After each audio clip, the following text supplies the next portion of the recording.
Assalamualaikum warahmatullahi wabarakatuh, Kicau Mania, Kacar Mania, saudaraku semua, dimanapun kalian berada di seluruh Nusantara Indonesia tercinta. Kita berjumpa kembali. Pastikan kalian selalu sehat, selalu ceria, selalu gembira, tentunya tidak kurang suatu apapun. Seperti biasanya, kalian siapkan dulu rokok dan kopi kalian. Rokok dan kopi saya nggak ngopi kali ini. Saya kali ini minum susu hangat. Tapi susu beneran. Jangan kalian itu aneh-aneh pikiran kalian. Susu beneran. Wah.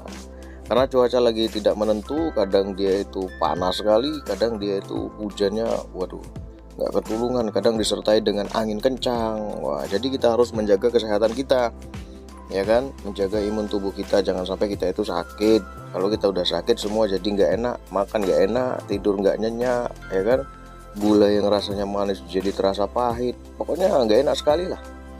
Jadi jaga kesehatan kita masing-masing, karena kesehatan ini nggak kebayar kita itu, mau bayar berapapun nggak akan bisa, ya kan. Mungkin kita kalau punya uang banyak bisa bangun rumah sakit, tapi kita nggak akan pernah bisa membeli yang namanya kesehatan. Jadi kesehatan ini sangat mahal sekali. Oke, pada kesempatan kali ini saya akan membahas satu pembahasan yang ditanyakan sama teman kita, mudah-mudahan bermanfaat untuk kita semua. Yang nggak nanya ya mungkin bisa kalian cerna, bisa kalian pahami, dan tentunya harus dikembangkan. Jangan ditelan mentah-mentah, harus dikembangkan. Oke? Pertanyaan ini datang dari nama akunnya Mas Budi Setiawan. Mas Budi, wah ini kayaknya namanya nggak asing ini nih. Mas Budi ini apa Mas Budi yang ada di Bekasi itu, yang kacangnya juara terus itu? Jangan-jangan iya nih. Wah ini berarti mau ngeprank saya nih, ngasih pertanyaan ini.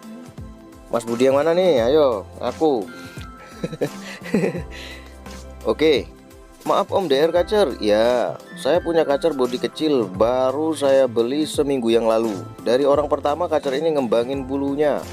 Mandi malam, UH secepuk kalau sempat katanya. Sekarang kondisi kacer ngembangin bulunya. Saya rawat jor EF sampai seminggu, tapi tetap saja ngembangin bulu. Dan seminggu ini saya beli rawatan. Saya beri rawatan satu arah. Jemur setiap pagi, ekstra puding 5 pagi 5 sore. Tapi pas dijemur miring-miring, ngembangin bulu dan ngeluarin lendir banyak. Apakah ini yang dimaksud kelebihan protein atau kacer over birahi? Terima kasih Om, semoga sukses selalu. Oke, sama-sama Mas Budi, terima kasih.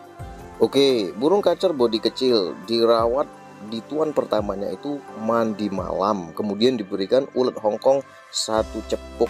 Wah, coba Mas Budi itu harusnya tanya dulu, ya kan, sebelum ambil kacernya.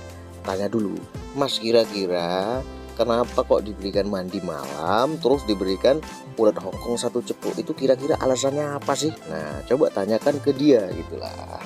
Jadi kita itu dapat bahan, ya kan, kita juga bisa ambil ilmunya, kan gitu, ya kan. Apalah kira-kira alasan dia.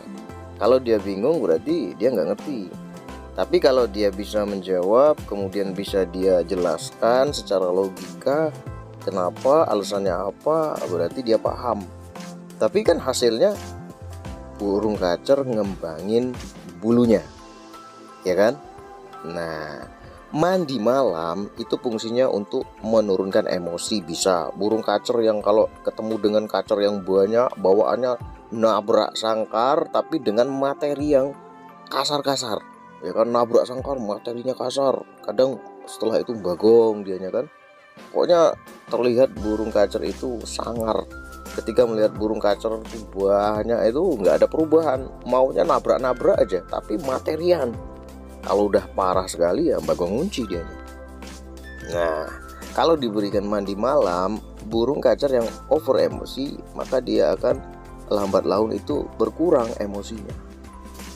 Nah, jadi itu salah satu fungsi mandi malam. Untuk penyegaran bisa, untuk terapi stres bisa, ya kan.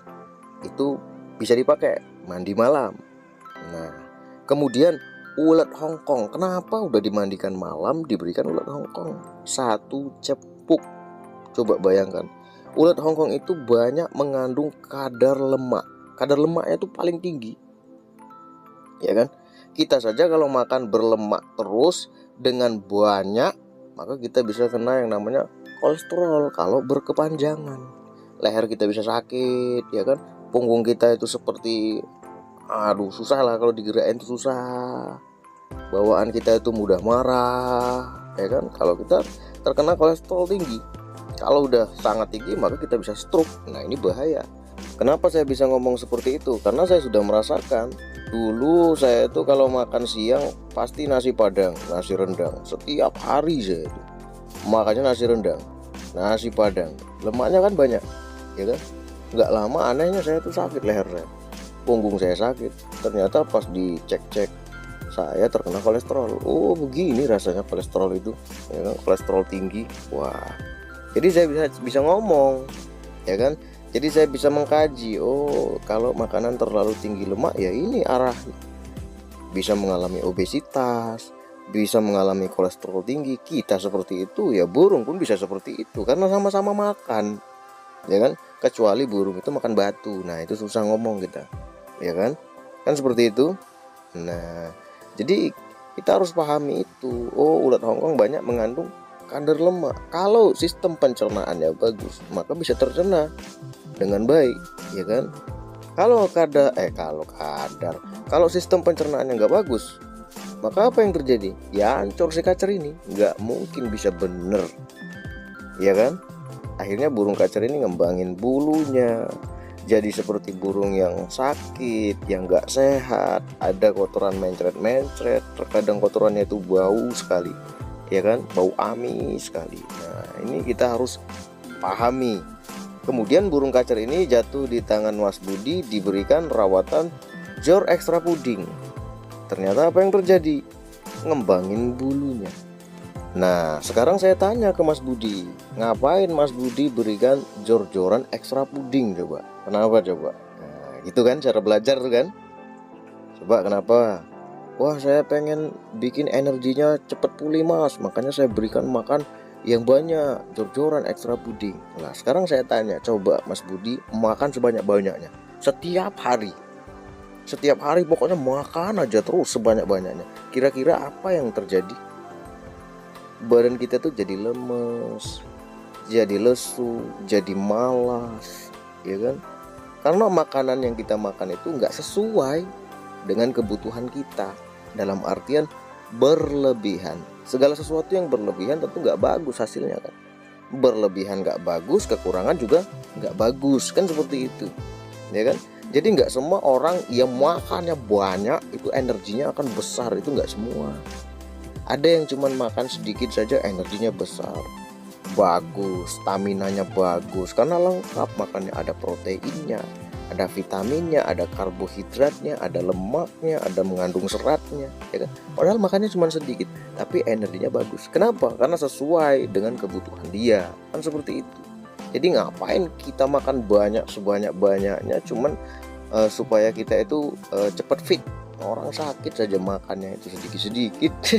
Bahkan dia kalau sakit makan bubur, ya kan? Kan seperti itu kan. Bahkan ada yang nggak bisa makan sama sekali, jadi diinfus. Mana bisa orang sakit suruh makan sate kambing. Tuh saya belum pernah dengar di rumah sakit dikasih makan apa Mas, dikasih sate kambing sama suster. Wah, itu kayaknya belum ketemu saya. Pasti makannya itu yang ringan-ringan lah, supaya apa? Supaya mudah dicerna. Kenapa? Karena fisik tuh belum fit. Sistem pencernaan juga bisa nggak kondisi lah bahasanya itu, ya kan? Nggak bisa mencerna dengan baik kalau makanan yang berat, kan seperti itu yang harus kita pahami.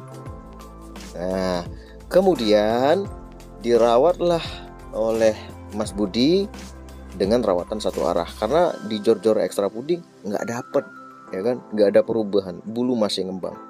Diganti rawatan satu arah, pilih jemur saja, kemudian jangkriknya 5 pagi 5 sore. Nah, pada saat dijemur dia miring-miring, tanda kalau dia menikmati penjemuran, kan seperti itu, ya kan? Kalau dia nggak nikmatin penjemuran, ya kabur, mau lari dia. Berarti selama ini dia membutuhkan penjemuran, tapi sang perawatnya nggak paham bahasa dia, nggak paham dengan kondisinya, kan seperti itu. Nah, diberikan penjemuran, miring-miring, kemudian mengeluarkan lendir yang banyak. Nah, Ini tanda kalau dia memang betul-betul membutuhkan penjemuran. Apalagi kalau jangkriknya yang 55 tadi, 55 pagi sore tadi, itu dikurangin jadi 1 pagi 1 sore, maka lendir-lendir itu akan keluar dengan cepat, ya kan? Tentu akan lebih cepat sehat dianya. Kenapa? Karena makanan yang sudah banyak numpuk di dalam tubuhnya itu saja masih numpuk, masih kita tambah lagi. Ya jangan seperti itu, segera kurangi. Ya kalau kita ibaratkan puasa lah, ya kan? Kalau orang habis puasa 1 bulan itu kan sehat badannya, ya kan? Kira-kira seperti itu juga dengan burung yang sudah kita berikan main jor-joran ekstra puding yang udah menumpuk dalam tubuhnya. Makin kita kurangi ekstra pudingnya, dia akan makin cepat pemulihannya. Apalagi kalau sudah sampai ngembangin bulu seperti itu, ya kan? Nanti akan kelihatan perubahannya dari bulunya, dari tingkah lakunya, gerak-geriknya. Ya kalau dia memang karakter gacor, dia akan gacor. Kalau dia karakter diem, dia akan diem. Tapi ketika ketemu musuh, dia responsif. Ketika berhadapan dengan kacer yang banyak, dia berani tarung. Itu pun kalau memang dia punya mental, kan seperti itu. Kemudian kalau ditanyakan apakah burung kacer ini mengalami obesitas, ya kalian tinggal cek saja kondisinya seperti apa, dan kalian cek histori rawatannya seperti apa, ya kan? Burung kacer ngembangin bulu, terlihat malas, terlihat lesu. Kemudian histori rawatannya diberikan pemandian malam, kemudian diberikan ekstra puding yang jor-joran, ulat Hongkong. Ulat Hongkong banyak mengandung kadar lemaknya. Ya tentu obesitas nggak bisa dihindarkan kalau perawatan ini sudah dilakukan dalam jangka waktu yang lama, ya kan? Kan seperti itu. Nah, kemudian apakah burung kacer ini mengalami yang namanya overbirahi? Nah, ini tentu kita harus cek lapangan, bawa burung kacer ini ke tempat yang ramai burung kacer. Supaya apa? Supaya kita lebih mudah untuk melihat tingkah lakunya, apakah dia mengalami overbirahi atau tidak, kan seperti itu, ya kan? Kalau dia sendirian, tentu kalau orang-orang yang masih awam, yang baru belajar merawat kacer akan sulit untuk mengenalinya. Kecuali orang-orang yang sudah lama, kelihatan dari tingkah lakunya, raut wajahnya, dari bulunya, dari gerak-geriknya itu udah kelihatan kalau dia mengalami overbirahi. Nah, saran saya, kalau kalian merawat burung kacer yang seperti ini, nggak usah jauh-jauh mikir overbirahi, over emosi. Nanti kalian ribet, pusing kalian. Lebih baik yang kalian lakukan adalah mencari kesehatannya. Bagaimana dia itu nggak ngembangin bulu lagi, lebih agresif, lebih responsif, ya kan? Kelihatan nanti akan perubahannya itu akan kelihatan. Kalau rawatan kita tuh menyehatkan dia dari kotorannya bisa. Pokoknya kelihatan lah burung kacer yang sehat sama nggak sehat itu. Kan seperti itu. Gimana sih Om caranya? Wah, caranya ya apa yang dilakukan sama Mas Budi sudah bener. Dari jor-joran, mandi malam semua dihilangkan, tinggal joran saja ekstra pudingnya. Kemudian nggak ketemu, masih ngembangin bulu, digantilah rawatan satu arah. Pilih penjemuran saja, ekstra puding 5 pagi 5 sore. Sudah mulai kelihatan burung kacer menikmati penjemuran pada saat diberikan penjemuran, ya kan?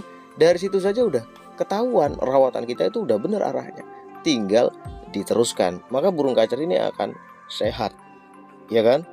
Yang tadinya main jor-joran, mandi malam gak beres, diberikan penjemuran jadi bagus, jadi kelihatan perubahan. Ya tentu itu rawatan menuju sehatnya. Nanti ketahuan apakah dia overbirahi, over emosi ketika dia dibawa ke lapangan ketemu dengan burung kacer lain.